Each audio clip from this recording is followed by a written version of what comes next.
Thanks for stopping and listening. In law, there's a affirmative defense in contracts primarily. It's called the doctrine of unclean hands. Essentially, if you're going to enforce a contract, you have to come with clean hands. If the defendant can show that you have unclean hands, you're likely not going to get what you're looking for. You're likely going to get booted out of court. Why?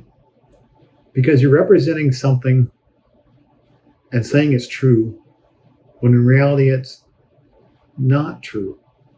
What you're telling them, the court, is true. The person should pay under the agreement.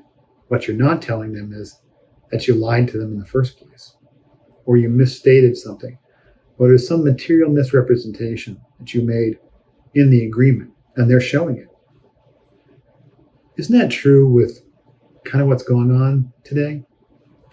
We've got a bunch of individuals, groups, or governmental entities, or you name the people, place, or the thing, that's trying to do stuff, but they're not necessarily coming with clean hands.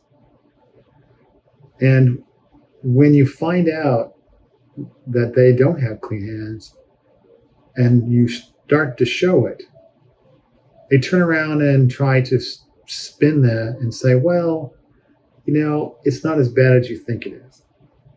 Well, I beg to differ.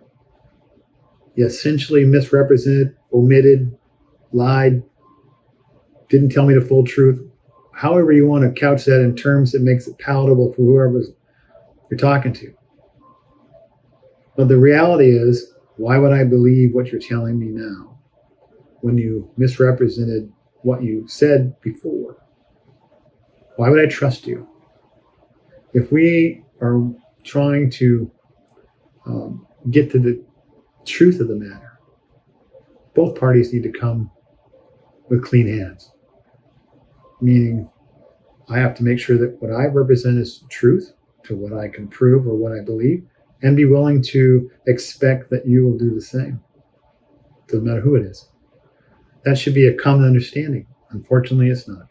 And we're finding it out to be true on a daily basis, sometimes even on an hourly basis.